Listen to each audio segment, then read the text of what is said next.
Outkast announced the Stankonia 20th anniversary release. Fire! Yo, can you sign up for this fucking vinyl club so I can get this? Because I don't want I'll to pay do you. it. It's Alright, bet. it includes 2 new cuts of from the likes of Snoop Dogg, and it's a double LP vinyl as well.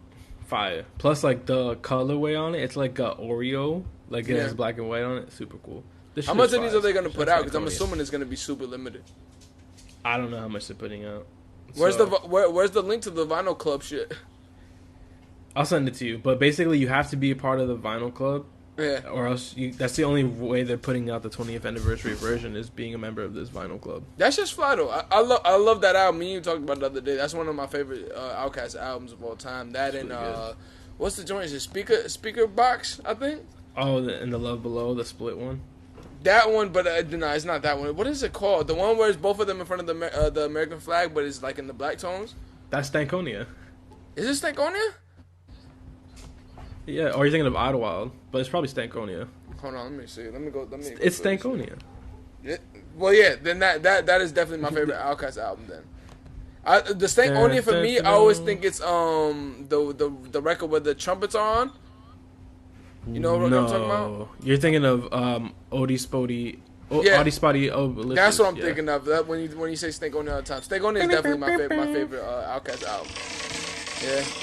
Spotty Odie Dopalicious. Don't play this because then when we get on YouTube, we're gonna get fucking Oh yeah, hit with the thing. Look, I just played the drums, so they'll be alright. Damn. Plus, like I we would just remember when run this in. album came out, bro. We would just run into Through Stacks in Soho and be like, "Yo, can you lift the copyright on a YouTube video, man?"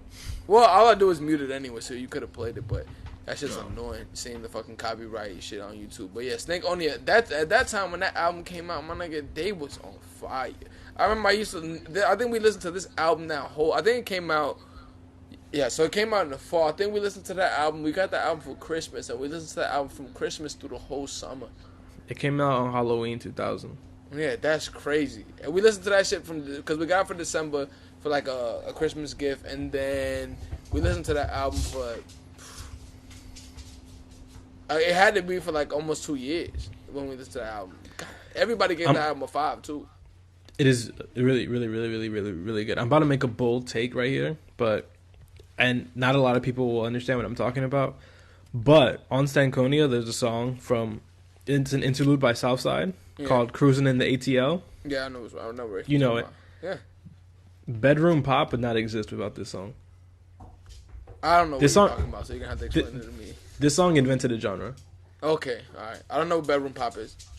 Bedroom pop is like, if you know, like all those like Clairos and Sarah Kings, and even to an extent like Billie Eilish and shit like that. Yeah.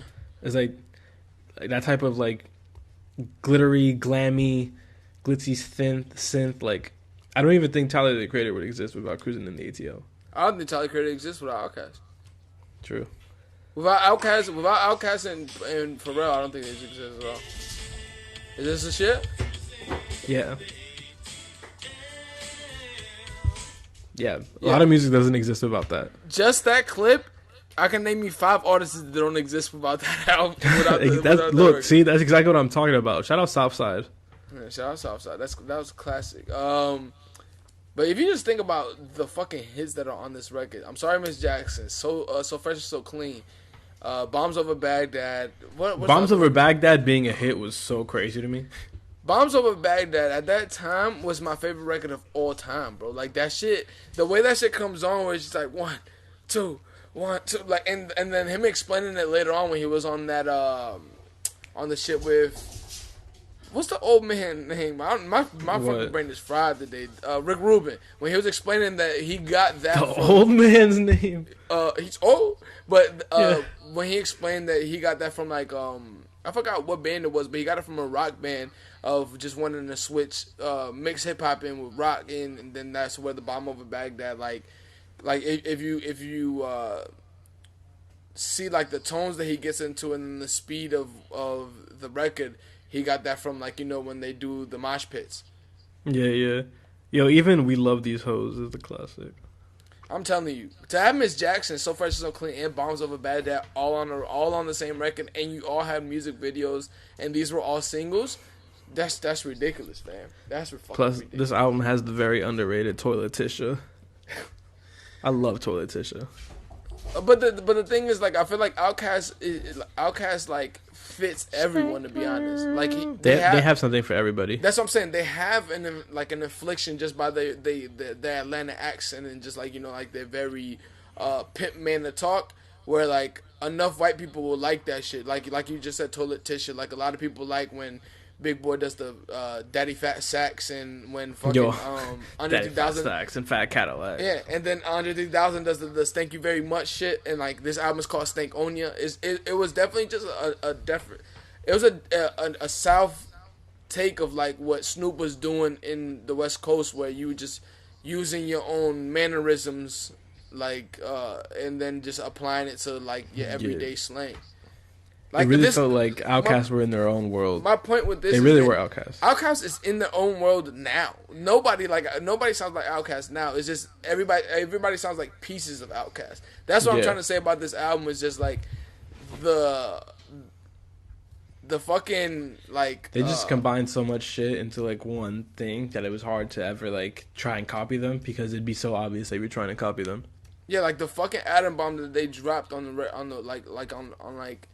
not only the listeners, but like on the music industry when this shit came out, was just like, how the fuck you compete with that? Because these niggas sing, they rap.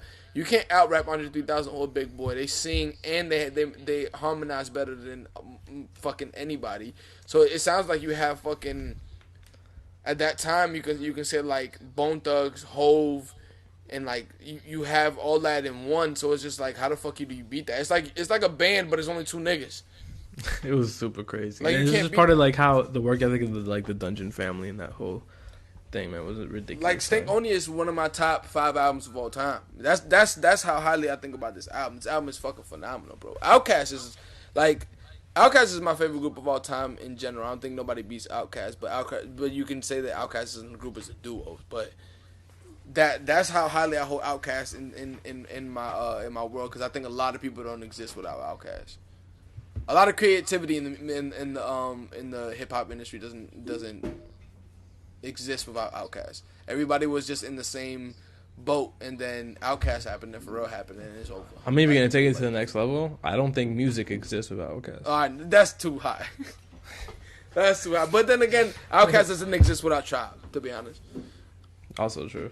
I think Tribe was the Outkast of that time, to be honest. Or Outkast was the Tribe of this time. But this is you saw that Consequence is sick? Yeah, he's actually battling lupus, so prayers to Consequence. Yeah, prayers to Consequence. Definitely. All I know is that lupus is the same shit that Selena Gomez got. I don't know. I honestly don't know what lupus is, to be honest. But if you like Kanye records, you like Consequence, even if you don't know who he is. If you don't know that you didn't like Consequence, you know now that you like Consequence. Yeah, same thing with Sahai the Prince. If you like Travis records and if you like Kanye records, then you like Sahai. And if you don't like Sahai's music, you at least like the way he raps, because he writes for them. Sahai actually writes music in general. He doesn't even just write their lyrics. He writes music for them niggas. So where's Freeway at? Freeway actually also had kidney failure or some shit like that, and he had diabetes. Really? So, but Freeway's back though. Freeway's back, and he's healthy. Oh, he's alive. Yeah, Freeway's okay, alive. Awesome. Freeway's healthy and shit like it. Yeah, Freeway's definitely still doing shit. He was at the not this B-sides, the B-sides before when Hov had it in Brooklyn at I think the Barclays or one of those like venues in Brooklyn. He was there when they reunited at Brooklyn Steel. Probably Brooklyn Steel, to be honest. The Mirage. It's Brooklyn Mirage, Brooklyn Steel, or is fucking the Barclays. Webster Hall. Webster Hall is in Brooklyn, though. Oh, my fault. I think my geography is bad. I think Webster Hall is more city-ish than Brooklyn. But shout out to Brooklyn Mirage. That's a great fucking venue, though, to be honest. That's a lot of good times with Brooklyn Mirage. I think I saw Daniel Caesar. The first time I ever saw Daniel Caesar was in Brooklyn Mirage. This is when he was super, super low-key. Yeah. Our listeners in Brazil know exactly what we're talking about. I mean, they should if they listen to this podcast, nigga, for sure. I'm not as far as geographically, but the music part of that, yeah. But